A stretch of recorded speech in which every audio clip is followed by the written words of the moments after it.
Let's jump on to a completely different topic. It was covered a little bit in Borat, and of course, it's going to be something that is going to be very much in front of the Supreme Court. But that is going to be immigration. This is going to be a fun one. So, the phrase "kids in cages" gets thrown around a lot, and it is definitely a heart wrenching visual. We do have pictures of this. It's going back. Obama built the cages and Trump filled them up. But I think the most recent statistic is that there are 545 kids now that have been separated from their parents that they don't know where the parents are. And there are experts saying now that they don't know whether or not they're ever going to be reunited just because of the way in which we have kept them since 2017, 2018. I mean, this is years that these kids have been without their parents at this point. They've grown up maybe half of their lives in our immigration system. What are your thoughts on how this could happen, how we fix it, and how we work moving forward?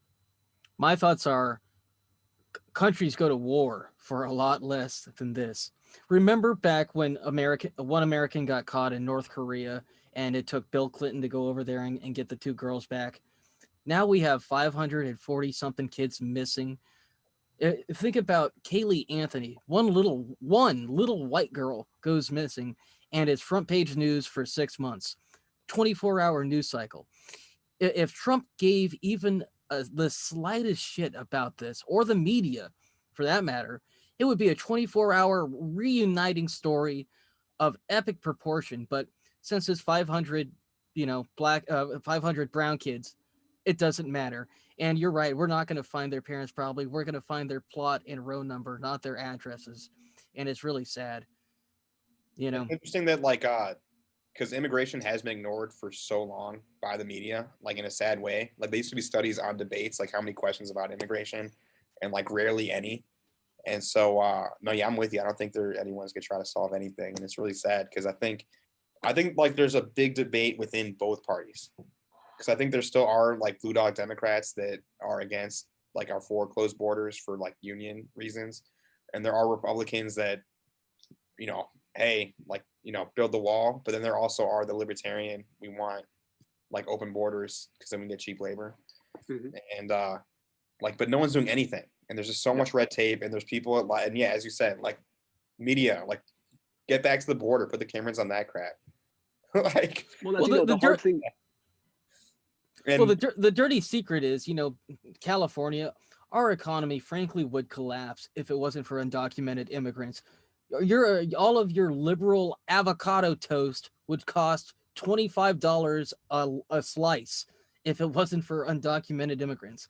Undocumented immigrants put hundreds of thousands of dollars into Social Security every year and don't take any back.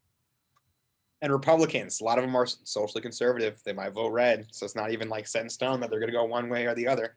But no, the whole situation is just sad that we're not coming together and talking about just that we have a math and moral problem of, I think it's 100,000 every month of people that are coming through the border unaccounted for, and it's just what to do and how to do it in the most moral best way possible isn't being discussed. Instead, we're politically posturing and debating and going to the catch line level when people are dying, kids are dying. So what are the thoughts, definitely probably the highlight of the debate, or one of the highlights of the most recent debate, was when Joe Biden did call out Trump on these 545 kids that have disappeared. And, it's out, regardless of what he said, he either said good or go on. Neither one of them looks like he even really cares very much. Is this something that we trust the Trump administration to fix, assuming he is reelected for the next 4 years, or is this something that, can only be fixed by a new president? I really think this can only be fixed by a new president, because even Reagan had, believed in a pathway to citizenship. I believe the Republican Party has become so far to the right, especially on immigration. I have never seen this before. And here's the thing: Obama is not some champion on immigration either. I believe we need to make it a lot easier for people to come into this country that want to be here. I got a wild card position on this because I think Trump is the best person to solve it, and because I think the real problem is that the cartels control of that entire region. What the hell? The last president won. I'm blanking on his last name, but it was proven that he had $100 million given to from the cartels, and I like the new guy. who Klobuchar couldn't name, but he's the freaking man. What's his name? It's AC. Come on, help me out. I can't be Klobuchar. Oh, Mexico's president? Yeah, no, he's the freaking man. Vicente Fox. No, he sucked. He got paid off by the cartels too. Then it was Juan Gerardo. It's not Nieto? No, that's the guy I'm talking about, Nieto. He got paid $100 million. And then, see, Klobuchar, who should have known this, she lost because of this. President of Mexico. Stay with me. It's a three-letter. It's like AOC. AMLO. He's the man. Andres Manuel Lopez Obrador. He's a freaking man. He was going to go in there and be a populist guy. But he has been kind of folding to the cartels. Like there was a famous case where they got El Chapo's kid, and they had him in custody, and then the cops were like, please don't tell anyone, get out, we're not going to harm you. And they ended up killing the police and getting Chapo's kid back. Well, Mr. Libertarian, I mean, if you legalize all the drugs, you take out all their market, you know. Yeah, no, I'm not libertarian. Not libertarian. Get out of here. But I think that's the core problem, is how horrible, and like even going into El Salvador, Honduras, like way beyond, not just Mexico, and a lot of that is America's fault because we're the consumers. Where's that drugs going to? Hollywood. So, it's Hollywood. Yeah, good point. No, all over though. But I think Mexico, that's a North American problem, and America should try to fix that at national, because that's something that's gonna keep happening if Mexico continues to have so much control by cartels. So is that something that a wall can fix? You know, there have been arguments that I've had with people or conversations. You know, if you look at the statistics, it's a majority of people that are here are people that came in legally and overstayed their visas. They come in through legal ports of entry and then overstay. Is a wall even effective, or is it effectively? Well, the drugs are coming Trump's underground monument? now. If you saw the El Chapo, how he got out of prison, they're building Or by boat.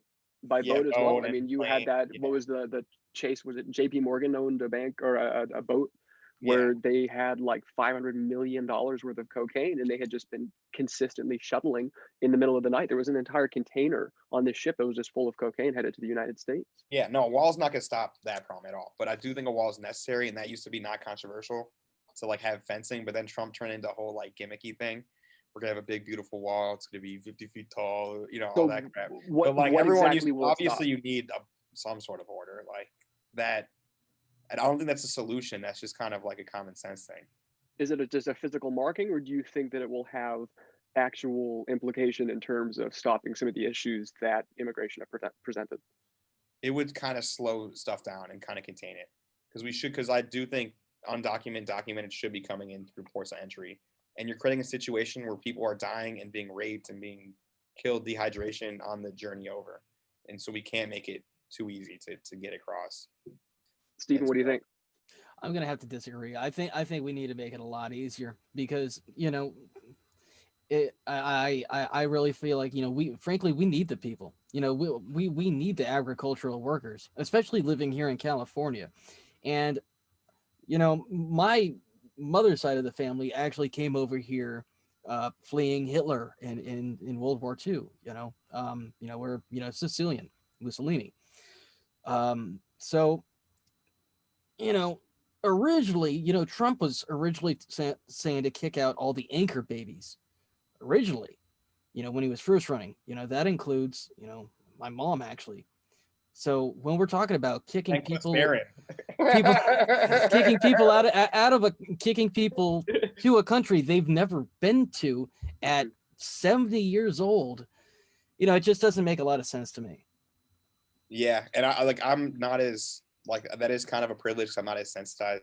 I'm second generation American, but like no, yeah. But I do think that like Trump's like argument style is to say really extreme shit and meets the middle, because like he's never really had any policies to actually ban that at all. I just feel like that's a very dangerous way to operate politically. Yeah. I agree. No, that's definitely not a good thing to say. Just at all. Like anchor babies, like that just kind of turns me off. Because that's like, you can't be making fun of babies, man. You can't be like, if they did anchor parents, I'd be cool for that. But like anchor babies, and all it does really, what it really just creates it creates this, you know, local Taliban, almost kind of how we've created more terrorists with our intrusion into Afghanistan and Iraq. We do the same thing when we rip apart families only it's going to be on our front door, Mexico. It's not going to be halfway around the world in Afghanistan and Iraq. It's going to be in Mexico, people that are 200 miles away from us.